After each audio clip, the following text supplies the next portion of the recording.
প্রিয় শিক্ষার্থীরা, আশা করি সবাই ভালো আছো। আমাদের অনলাইন ক্লাসে সকলকে স্বাগত জানাচ্ছি। আমি আশরাফ ইসুফাল খান তোমাদের আইসিটি অর্থাৎ তথ্য ও যোগাযোগ প্রযুক্তি ক্লাস নিয়ে তোমাদের সামনে হাজির হয়েছি। গত ক্লাসে বলেছিলাম যে আমাদের আজকের ক্লাসে আমরা খাতা কলমে ক্লাস নিয়ে হাজির হব। তাই সকলকে আমি বলবো খাতা কলম সামনে নিয়ে বসো, প্রয়োজনে কিছু নোট নিতে হবে। যা প্রয়োজন হবে এই ক্লাসগুলো বারে বারে করতে হবে। তাহলে যেহেতু তোমরা সামনে নেই, আমরা অনলাইনের মাধ্যমে তোমাদের ক্লাস নিচ্ছি। আমি তোমাদের আইসিটিতে তোমাদের তথ্য যোগাযোগ প্রযুক্তি 6টা চ্যাপ্টার আছে। 6টা চ্যাপ্টারের মধ্যে তৃতীয় চ্যাপ্টার অর্থাৎ সংখ্যা পদ্ধতি চ্যাপ্টার নিয়ে আমি আজকে তোমাদের সাথে আলোচনা করব। তাহলে সংখ্যা পদ্ধতি এই চ্যাপ্টারটা একটু বড় চ্যাপ্টার। এই চ্যাপ্টার থেকে সবচেয়ে বেশি প্রশ্ন হয়ে থাকে, খুবই গুরুত্বপূর্ণ একটি চ্যাপ্টার। যারা ম্যাথটা ভালো বুঝো, আশা করি এই চ্যাপ্টারটা তাদের কাছে খুবই ভালো লাগবে। আমরা খুবই সহজ একটা চ্যাপ্টার চেষ্টা করব সহজভাবে উপস্থাপন করার জন্য। তাহলে চলো আমরা যাই মূল আলোচনায়। তৃতীয় অধ্যায় সংখ্যা পদ্ধতি। সংখ্যা পদ্ধতিটা কি? তাহলে সংখ্যা পদ্ধতি যদি আমি বলি সংখ্যা পদ্ধতি কি, এরকম ভাবে কোন সংখ্যা প্রকাশ করার নিয়ম বা রীতিনীতিকে সংখ্যা পদ্ধতি বলে। আমি আবার বলছি, কোন সংখ্যা প্রকাশ করার নিয়ম বা রীতিনীতিকে সংখ্যা পদ্ধতি বলে। তাহলে সংখ্যা পদ্ধতি কত প্রকার? সংখ্যা পদ্ধতি প্রধানত দুই প্রকার। এক হচ্ছে নন পজিশনাল সংখ্যা পদ্ধতি, আর একটা হচ্ছে পজিশনাল সংখ্যা পদ্ধতি। আবার বলছি, নন পজিশনাল সংখ্যা পদ্ধতি আর হচ্ছে পজিশনাল সংখ্যা পদ্ধতি। নন পজিশনাল সংখ্যা পদ্ধতি কোনগুলো এবং পজিশনাল সংখ্যা পদ্ধতি কোনগুলো আমরা একটু বোঝার চেষ্টা করি। নন পজিশনাল সংখ্যা পদ্ধতি মানে বোঝায় যে প্রাচীনকালে যে সংখ্যা পদ্ধতিগুলো ছিল, আমি যে সংজ্ঞা দেই এইভাবে, যে সংখ্যা পদ্ধতিতে সংখ্যার মান তার অবস্থানের উপর নির্ভর করে না। মানে যে সংখ্যা পদ্ধতির সংখ্যার মান তার যে অঙ্কগুলো, যে চিহ্নগুলো আমরা ব্যবহার করে থাকি তা তাদের অবস্থানের উপর নির্ভর করে না, তাকে বলা হয় নন পজিশনাল সংখ্যা পদ্ধতি। আর এই সংখ্যা পদ্ধতি প্রাচীনকালে ব্যবহার করা হতো বিভিন্ন সময়। প্রাচীনকালে আগে আমরা দেখতাম যে দাগ কেটে, পাথর দিয়ে, নুড়ি পাথর দিয়ে বা পশু পাখি জন্তু জানোয়ার বিভিন্ন ফুল ফলের ছবি দিয়ে এসব প্রতীকের মাধ্যমে অঙ্কগুলো কি করা হতো, প্রকাশ করা হতো। তাহলে এই যে সংখ্যা পদ্ধতি ছিল প্রাচীনকালে, যে সংখ্যা পদ্ধতিগুলো ছিল, এটাকে বলা হয় নন পজিশনাল সংখ্যা পদ্ধতি। আমি আবার বলছি, যে সংখ্যা পদ্ধতিতে সংখ্যার মান তার ব্যবহৃত অঙ্ক বা প্রতীকসমূহের অবস্থানের উপর নির্ভর করে না, তাকে বলা হয় নন পজিশনাল সংখ্যা পদ্ধতি। আমি একটা উদাহরণ যদি দিই, আশা করি সহজেই বুঝতে পারবে। রোমান সংখ্যা, আমরা যা রোমান সংখ্যা ব্যবহার করি, রোমান সংখ্যাও কিন্তু আমরা নন পজিশনাল সংখ্যা পদ্ধতি হিসেবে ব্যবহার করতে পারি। যেমন ধরো, এই সংখ্যাটার নাম হচ্ছে 5। আবার এইটা কত হলো? এটা হলো তাহলে কত? 6। কিন্তু আমরা আমরা যে সংখ্যা পদ্ধতি, পজিশনাল সংখ্যা পদ্ধতি ব্যবহার করে থাকি, এটা হচ্ছে 5 এর সাথে এটা যদি 1 দেই, এখানে কিন্তু 6 হয় না, এটা হয়ে যায় 51। তখন 5 টা গুণ করতে পারে আর 5 থাকে না, কিন্তু এখানে তো 5 ই রয়ে গেল। আমি যদি এটা দেই, এটা হলো 7, এটা 5 1 1 7। আর আমি এই এখন যখন দিব, তাহলে দেখো এটা কত হয়ে গেল? 511 হয়ে গেল। তাহলে এই যে এই রোমান সংখ্যা, যে সংখ্যা পদ্ধতি আমরা ব্যবহার করে থাকি, এটা হচ্ছে নন পজিশনাল সংখ্যা পদ্ধতি। আর আমরা যে সংখ্যা পদ্ধতি সচরাচর ব্যবহার করে থাকি, বর্তমানে যে সংখ্যা পদ্ধতি ব্যবহার করা হয়, এটাকে বলা হয় পজিশনাল সংখ্যা পদ্ধতি। অর্থাৎ পজিশনাল সংখ্যা পদ্ধতি যে সংখ্যা পদ্ধতিতে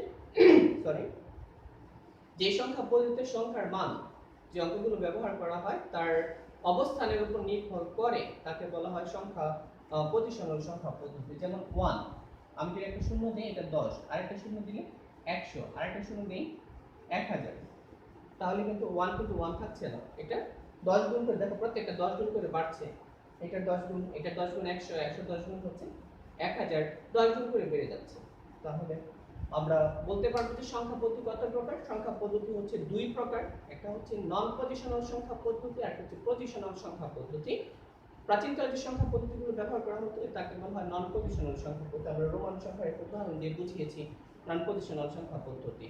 আর বর্তমানে যে সংখ্যা পদ্ধতিগুলো ব্যবহার করা হয়, তাকে বলা হয় পজিশনাল সংখ্যা পদ্ধতি। আর সংজ্ঞা দিতে চাই, যে সংখ্যা নন পজিশনাল সংখ্যা পদ্ধতির সংজ্ঞাটা কাকে বলবো? যে সংখ্যা পদ্ধতিতে সংখ্যার মান তার ব্যবহৃত অঙ্ক বা প্রতীকের প্রতীকের অবস্থানের উপর নির্ভর করে না, কেউ নির্ভর করছে না, এটা কোথায় আছে এটা নির্ভর করছে না, পাশে থেকে যাচ্ছে, তাকে বলা হয় নন পজিশনাল সংখ্যা পদ্ধতি। আর পজিশনাল সংখ্যা পদ্ধতি কাকে বলে? যে পদ্ধতিতে ব্যবহৃত যে সংখ্যাগুলো তাদের ব্যবহৃত যে অঙ্ক বা প্রতীকের উপর নির্ভর করে তাকে বলা হয় অবস্থানের উপর নির্ভর করে তাকে বলা হয় তোমার পজিশনাল সংখ্যা পদ্ধতি।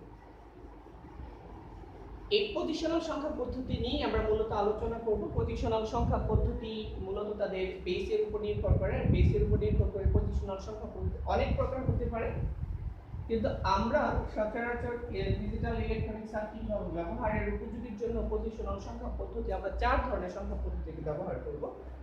এক হচ্ছে তোমার বাইনারি সংখ্যা পদ্ধতি। পজিশনাল সংখ্যা পদ্ধতিকে আবার প্রধানত 4 ভাগে ভাগ করা হয়। সরি, আমি দশমিক থেকে লিখে যাই। দশমিক সংখ্যা পদ্ধতি, দশমিক সংখ্যা পদ্ধতি,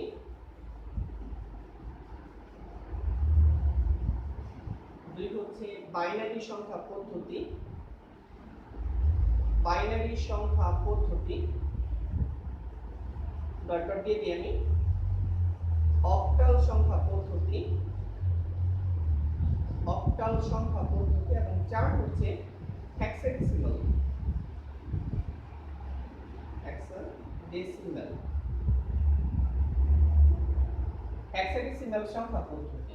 তাহলে পজিশনাল সংখ্যা পদ্ধতিতে অনেক প্রকার হতে পারে, কিন্তু প্রধানত পজিশনাল সংখ্যা পদ্ধতি 4 প্রকার: দশমিক সংখ্যা পদ্ধতি, বাইনারি সংখ্যা পদ্ধতি, অক্টাল সংখ্যা পদ্ধতি, হেক্সাডেসিমাল সংখ্যা পদ্ধতি। আর আবারও বলছি যে পজিশনাল সংখ্যা পদ্ধতি মূলত তাদের বেসের উপর নির্ভর করে গঠন করা হয়। তাহলে বেসটা কি? আমি যে বেস বলছি, বেস বা ভিত্তি, এটা কি? বেসটা কি? বেসটা হচ্ছে কোনো সংখ্যা পদ্ধতির যতগুলো মৌলিক অঙ্ক ব্যবহার করা হয়েছে তার মোট সংখ্যাকে ওই সংখ্যা পদ্ধতির বেস বলা হয়। আবার বলছি, কোন বেস কাকে বলে বা বেস বা ভিত্তি কাকে বলে? কোন সংখ্যা পদ্ধতিতে যতগুলো মৌলিক অঙ্ক ব্যবহার করা হয় তাদের মোট সংখ্যাকে ওই সংখ্যা পদ্ধতির বেস বা ভিত্তি বলা হয়। তাহলে দশমিক সংখ্যা পদ্ধতি তুমি মনে রাখার জন্য আমি সহজ করে দিচ্ছি। মনে রাখবে দশমিক সংখ্যা পদ্ধতির বেস হচ্ছে 10। দশমিককে আমরা ডেসিমাল আকারে প্রকাশ করি, বলে থাকি ডেসিমাল বা দশমিক সংখ্যা পদ্ধতি, এটার ভিত্তি হচ্ছে 10। তুমি মনে রাখার জন্য আমি সহজ করে বলছি, বাইনারি সংখ্যা পদ্ধতিকে আমরা বি দিয়ে প্রকাশ করি করব। বাইনারি সংখ্যা পদ্ধতির ভিত্তি হচ্ছে 2। অক্টাল সংখ্যা পদ্ধতি, অক্টাল সংখ্যা পদ্ধতির ভিত্তি হচ্ছে 8, ও দিয়ে প্রকাশ করব। এবং হেক্সাডেসিমাল সংখ্যা পদ্ধতির ভিত্তি হচ্ছে 16। এখানে একটু লক্ষ্য করো, এই বিষয়টা লক্ষ্য করলেই তোমার কাছে অনেক সহজ মনে হবে। দশমিক সংখ্যা পদ্ধতির ভিত্তি হচ্ছে 10, বাইনারি সংখ্যা পদ্ধতির ভিত্তি হচ্ছে 2, অক্টাল সংখ্যা পদ্ধতির ভিত্তি হচ্ছে 8, হেক্সাডেসিমাল সংখ্যা পদ্ধতি এটার ভিত্তি হচ্ছে 16। ঠিক আছে? তাহলে এটার প্রত্যেকটা সংজ্ঞা কিভাবে দিতে পারি আমি সংজ্ঞায় আসছি। সংজ্ঞায় আসার আগে আমি তোমাদের একটা চার্ট দেখাচ্ছি। এই চার্টটা হয়তো তোমাদের পরবর্তীতে কোনো একটা সময় কাজে লাগবে। আমি এই চার্টটা শুধু একটু মনোযোগ দিয়ে দেখবে, অবশ্যই পরে কাজে লাগবে। চার্টটা খুব ইম্পর্টেন্ট। আমি চার্টটাকে বলবো, তোমরা খাতা খুলবে, এই চার্টটাকে উঠিয়ে নেবে। এই চার্টের মাধ্যমে পরবর্তী সময়ে তুমি অনেক কাজ করতে পারবে। আমি 4টা সংখ্যা পদ্ধতি আলাদা আলাদা দেখাচ্ছি কিভাবে। আমি ঘর করে নিই 1 2 3 4 5 6 7 8 9 10।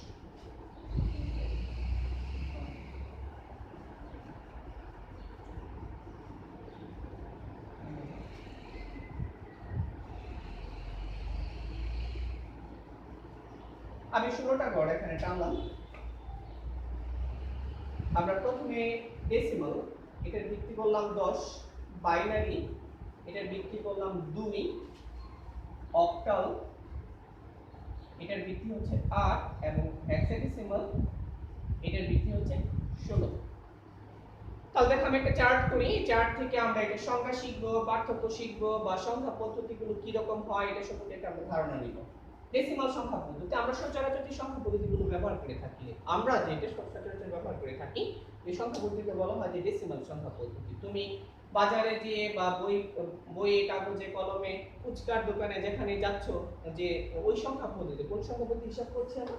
দশমিক সংখ্যা পদ্ধতি। দশমিক সংখ্যা পদ্ধতি কয়টা? এখানে সংখ্যা পদ্ধতি বেস হচ্ছে 10। তাহলে 10টি মৌলিক অঙ্ক ব্যবহার করা হয়। মৌলিক অঙ্কগুলো কি কি? 0 1 2 3 4 5 6 7 8 9। লক্ষ্য করো 0 থেকে 9 পর্যন্ত 10টা হয়েছে। তাহলে এই 10টি মৌলিক অঙ্ক ব্যবহার করা হয়। তাহলে এটা হচ্ছে দশমিক সংখ্যা পদ্ধতি। তারপর 9 এর পরে হবে 10। একটু লক্ষ্য করে দেখেন এতটুকু পর্যন্ত 10 আমি কোথা থেকে লিখেছি 1 0।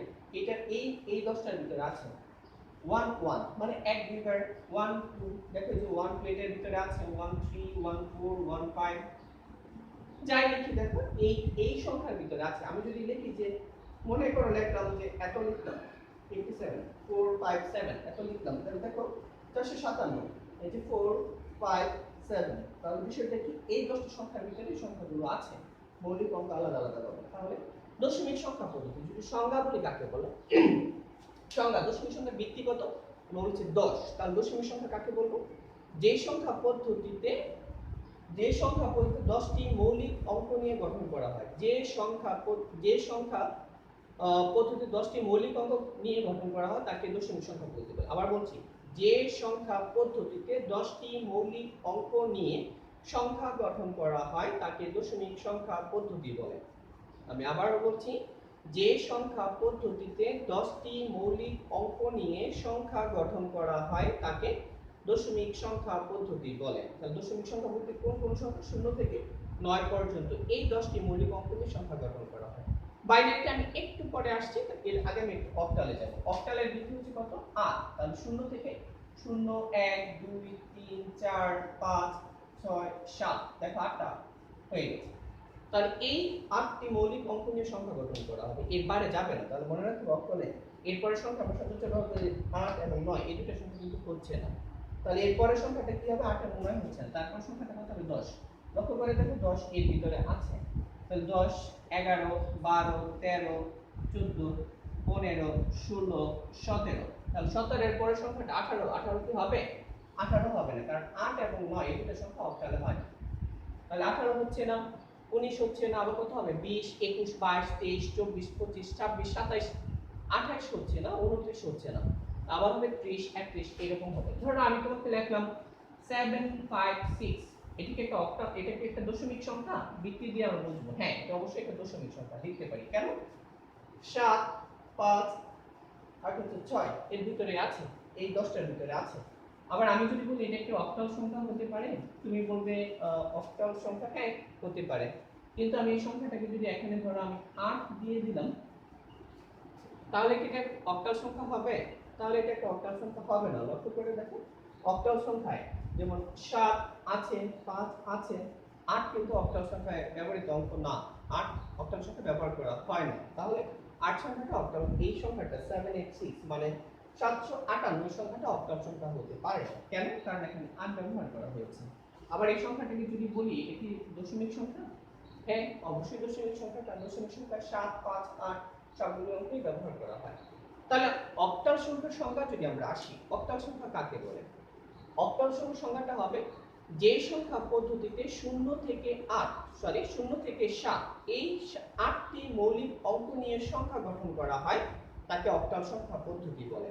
আবার বলছি, যে সংখ্যা পদ্ধতিতে 0 থেকে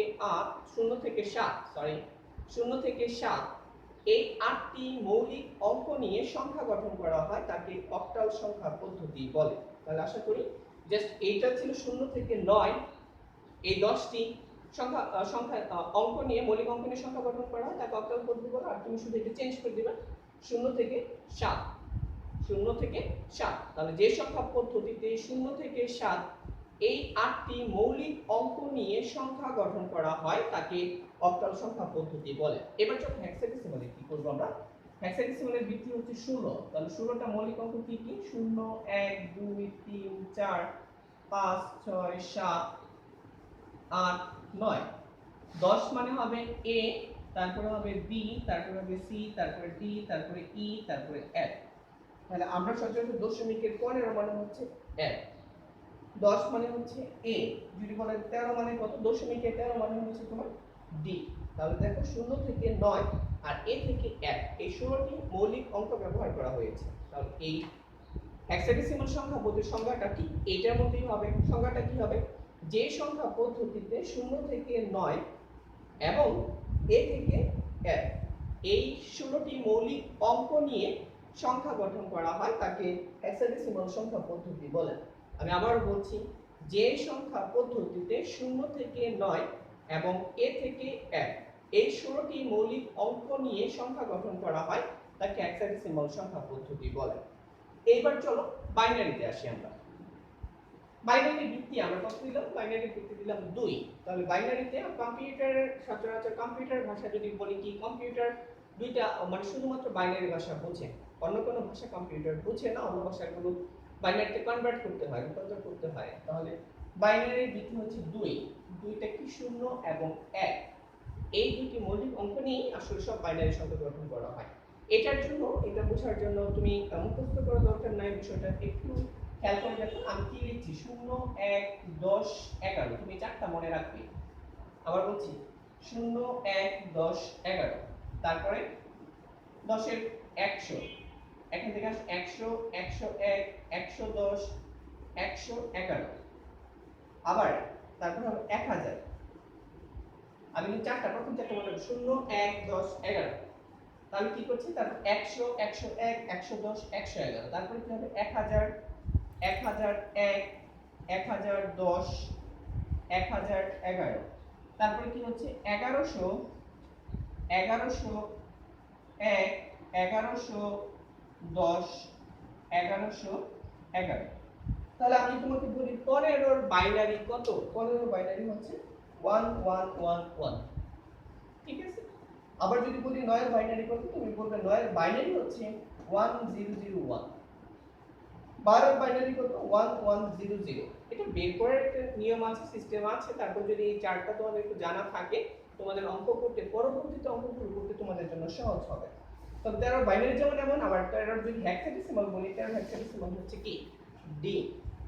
তাহলে এই চারটা তোমাদের জন্য খুবই উপকারী এবং পরবর্তী সময় কাজে লাগবে। আশা করি এই চারটা তোমরা খাতায় উঠিয়ে নেবে, একটু ভালো করে বোঝার চেষ্টা করো। আশা করি অন্যগুলো বুঝতে পেরেছো। বাইনারিতে একটু প্রবলেম যদি হয়ে থাকে, আমি আবারও বলছি 0 1 10 11 চারটা শুধু মনে রাখবে তুমি। তারপরে 100 101 110 111 রিপিট হচ্ছে। তারপর হচ্ছে 1000 1001 1010 1011, তারপর দেখো 1100 1101 1110 1111, প্রথম চারটা শুধু রিপিট হচ্ছে। তাহলে বাইনারি সংখ্যার সংজ্ঞাটা আমরা কি করব, কারণ বাইনারি সংখ্যার ভিত্তি কত, ভিত্তি হচ্ছে 2।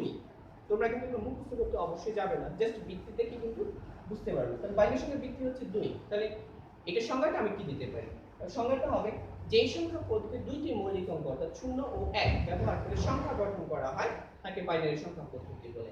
সেম একটা সংখ্যা শিখলে প্রত্যেকটা সংখ্যা তুমি পারবে, শুধু ভিত্তিটা চেঞ্জ করে দিবে। তাহলে বাইনারি সংখ্যা, আবারও বলছি, বাইনারি সংখ্যার সংখ্যাটা কি, যে সংখ্যা পদ্ধতিতে 0 ও 1 এই দুইটি মৌলিক অঙ্ক ব্যবহার করে সংখ্যা গঠন করা হয় তাকে বাইনারি সংখ্যা পদ্ধতি বলে। তাহলে এই হচ্ছে আমাদের চারটা, এই চারটা তোমাদের হয়তো কাজে লাগবে। আমরা মূলত এই চ্যাপ্টারের সংখ্যা পদ্ধতির রূপান্তর দেখাবো, এক সংখ্যা পদ্ধতি কিভাবে আরেক সংখ্যা পদ্ধতিতে আমরা যেতে পারি। আজকে আমি শুধুমাত্র একটা উদাহরণ দিয়ে ছেড়ে দিচ্ছি, আমি কিছু কাজ দেব, পরবর্তী ক্লাসে আবার হয়তো আমি একটু ডিটেইলস আসবো। আর মনে করিয়ে দিচ্ছি আমাদের আইসিটি ক্লাসটি প্রত্যেক শনিবার এবং বুধবার 2 দিন হবে। আশা করি তোমরা ক্লাসগুলো দেখবে। তাহলে এই চারটা অবশ্যই তোমরা উঠিয়ে নিবে। আমি একটা অঙ্ক দেখিয়ে আজকের মতো শেষ করছি।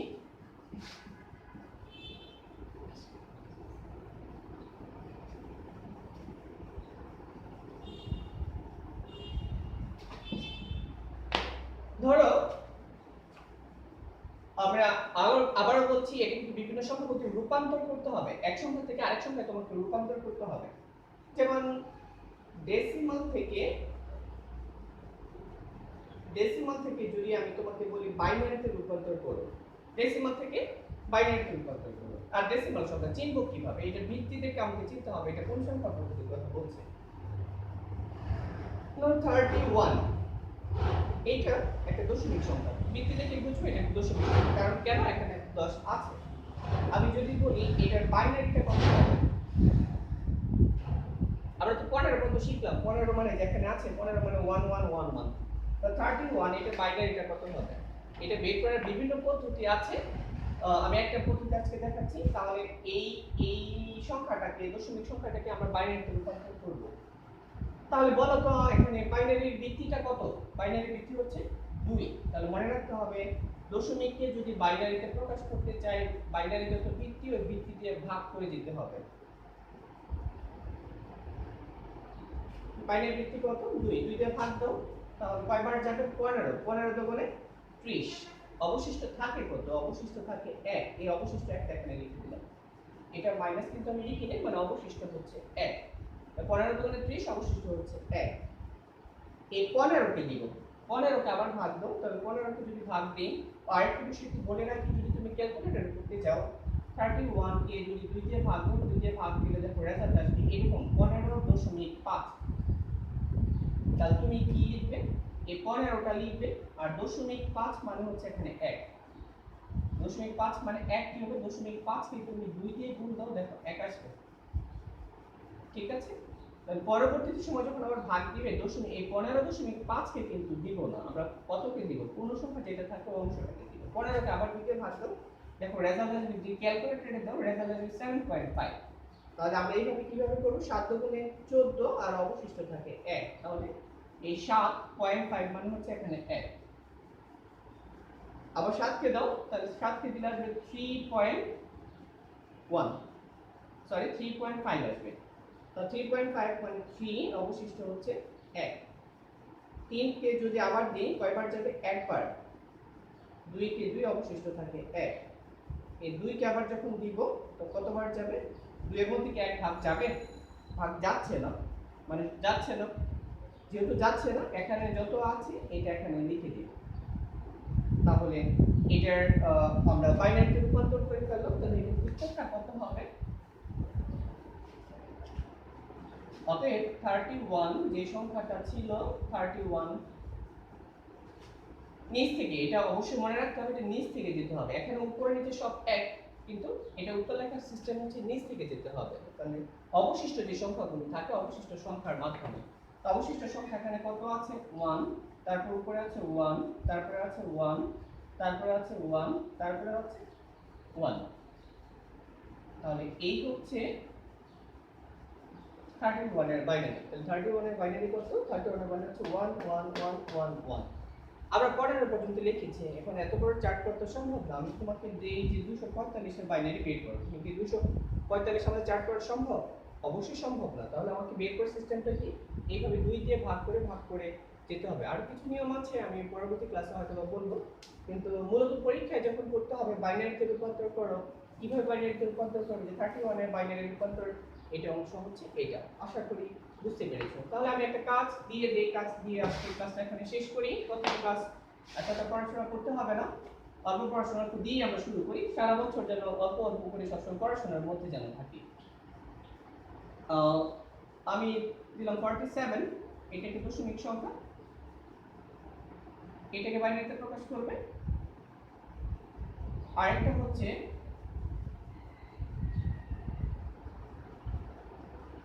কাছাকাছি রাখি 48 এটাকে বাইনারি সংখ্যা এটার সরি দশমিক সংখ্যা এটাকে বাইনারিতে রূপান্তর করব তাহলে তোমাদের এই দুইটা কাজ রয়ে গেল আশা করি কাজগুলো করবে ভিডিওটা বারে বারে দেখার চেষ্টা করবে যদি কোনো প্রশ্ন থাকে অবশ্যই কমেন্টসে জানাবে চেষ্টা করব উত্তর দেওয়ার জন্য তাহলে পড়াশোনা শুরু হয়ে গেল তোমরাও পড়াশোনা শুরু করে দাও সবাই আজকের মতো আমরা এখানে শেষ করি সবাই ভালো থাকো সুস্থ থাকো আল্লাহ হাফেজ